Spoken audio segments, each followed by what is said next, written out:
Ryan Valentine y gicrydd yn chwilio am y ddau Stuart Jones. Peniad allan gan Wild, dim ond as Jordan Evans ar y droed dde. John Danby di gwylio hon ar holl ffordd. Evans di fo'n sgorio'n gyson yn ddiweddar. Fwy effeithiol ar ei droed chwith alla na'i droed dde. Danny Harrison at Callum Morris yn ganol Quay. Wolf di gweld yr hediad gan Callum Morris lawr y chwith. Morris creu lle i groesi.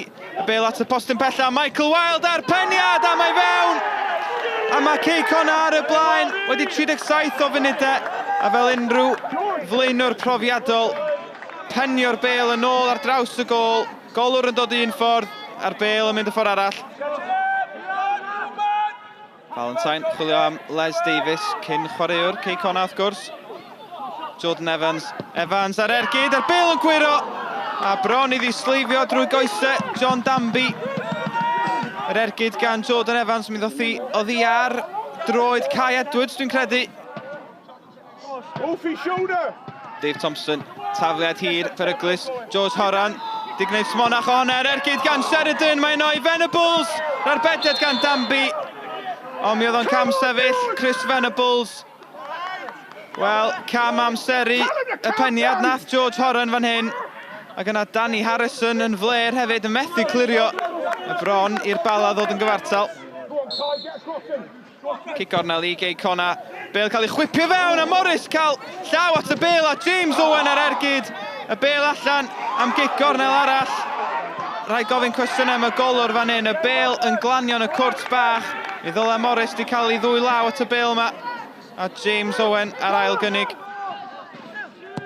Y bêl yn cael ei gyrru ymlaen i'r cwrt. Mae Venables yn off flick gan Venables. Andre Jones yn cyrraedd y bêl gynta. A mae'n gic o'r smotyn i'r Bala. Dim ond 5 munud sy'n weddill yma'r faes tegid. Danny Harrison y troseddwr. A Chris Venables dros y bêl. Venables yn claddu'r bêl i gefn y rhwyd. Y Bala yn gyfartal. A fydd Andy Morrison yn gandryll bod Connah di methu sicrhau'r triffwynt, ond mi fyddwn nhw'n mynd i frig y cyngrair dros nos be bynnag. Colin, pleased with the point? Maybe. I thought it was a good game. I thought Connah's Quay were outstanding for the first 20 minutes, and we changed things and then we dealt with things better then. But they're a really good team, and you know they've got full-time lads who've come on, and it's you know, to be fair to Andy Morrison, he has them well drilled, and it's always a tough game.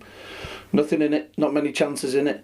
You know, they're very effective at what they do. You know, I've always admired Bala and the way they play, because I think it's constructive, it's organised, it's disciplined, it's predictable for the players that are in their team, and they're very good at it.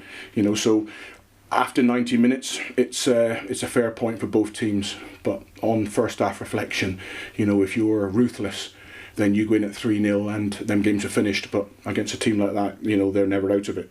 Yeah, that's 5 games unbeaten now. You know, we had 4 wins before that, and you know, a good point tonight against a very good team. So not many people will take a point off them. They could have gone top tonight, so it's credit where we are at the moment and where we're heading for. Top of the league tonight, as a manager, how does that feel?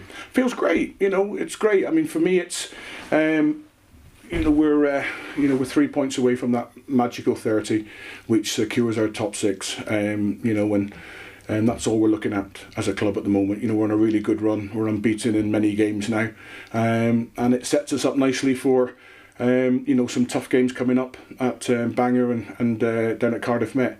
But you know, to take 4 points off Bala in the first phase is very, very good, because they're a very good team.